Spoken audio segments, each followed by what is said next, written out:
Cuenta la historia que desde enero de 1959, el gobierno de los Estados Unidos, en su afán de derrocar la naciente revolución cubana, dio órdenes secretas a la CIA para promover el terrorismo interno, el sabotaje económico y comenzar el reclutamiento y entrenamiento de la brigada de mercenarios que desembarcarían en la mayor de las Antillas en abril de 1961. Fidel y el Estado Mayor de las nacientes Fuerzas Armadas Revolucionarias se mantuvieron alertas, movilizaron y prepararon al pueblo para la contingencia invasora y denunciaron ante la comunidad internacional la acción mercenaria que se estaba fraguando. Indispensable para mí dejar aquí clara constancia de que en este proyecto de declaración de San José la representación de Cuba no ha tenido arte ni parte. De suerte pues que si nadie quiere hablar aquí, ya hable yo. Y he hablado por mi patria, nuevamente, por un pequeño país que está bajo el imperio de la agresión y de la amenaza de una invasión militar. No de una invasión hipotética, sino una invasión real. Me voy con mi pueblo.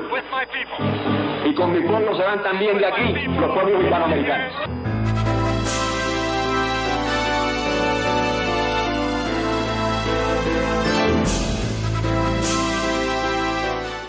En el amanecer del 15 de abril de 1961, aviones B-26 bombardearon los aeropuertos de Ciudad Libertad, San Antonio de los Baños y Santiago de Cuba, causando graves daños a la infraestructura, así como pérdida de 7 valerosas vidas de jóvenes. El 16 de abril, el pueblo cubano se dio cita en 23 y 12 para despedir a los muertos que resultaron del bombardeo. Fue desde esa emblemática esquina que Fidel proclamó el carácter socialista de nuestra revolución. Porque lo que no pueden perdonarnos los imperialistas es que estemos aquí y que hayamos hecho una revolución socialista en las propias narices de los Estados Unidos. Y que esa revolución socialista la defendemos con esos fusiles. Marchemos a las casas de los milicianos, formemos los batallones y pongámonos a salirle al frente al enemigo con el himno nacional, con la estrofa del himno patriótico, con el grito de al combate, con la convicción de que morir por la patria es vivir. El batallón 183 fue uno de los batallones que estaba previsto de salir para Girón lo antes posible. Todo ya la situación que había en aquellos momentos y vinimos caminando el batallón completo desde la Virgen del Camino hasta 23 y 12. Y ahí estuvimos con Fidel, oyendo a Fidel, y ahí juramos defender la revolución como sea. Y de allí salimos convencidos de que íbamos para Girón. Y de pronto llega la noticia de que el 183 no podía salir para Girón. ¿Por qué? Porque una de las medidas que había preparado la contrarrevolución era tumbar algunos puentes por la carretera central para impedir el paso de los tanques, de los cañones y todo eso por ahí, y había que cuidar todas las alcantarillas y todos los puentes.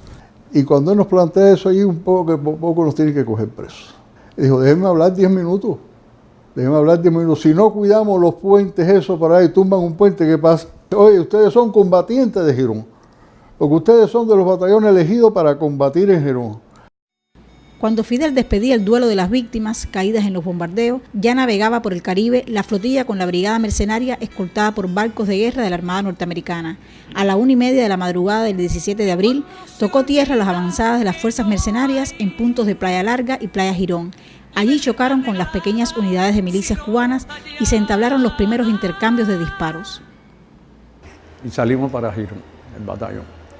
Llegamos esa tarde y ahí vi a Fidel por primera vez en Girón, que lo vi 2 veces, cerca de Central Australia. Ahí estaba él dando órdenes con el gallego Fernández.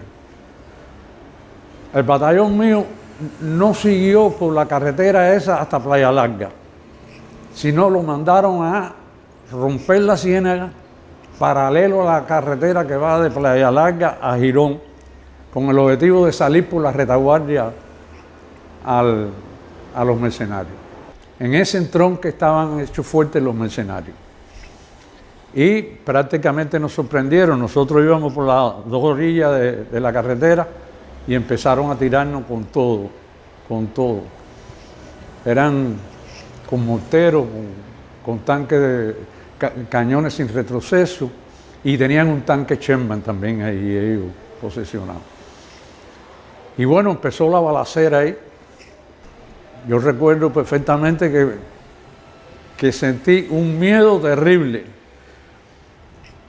Me tiré en el piso y me puse la mochila en la cabeza, porque dije, de esta no salgo vivo, porque era demasiado los tiros. Se nos incorporó la columna 1 del Ejército Rebelde, que ya nos reforzó más, hasta que, bueno, se dispersaron los mercenarios. Y ahí empezamos a celebrar la victoria y en eso llegó Fidel. Bueno, nosotros, mi gente, cuando vimos Fidel, ganamos, y Fidel habló y dijo, no, todavía aquí no se ha ganado nada hasta que no lo saquemos de Playa Girón. Y ahí ustedes han visto la foto de Fidel bajándose del tanque, ¿no? Bueno, ahí es donde Fidel se sube en el tanque.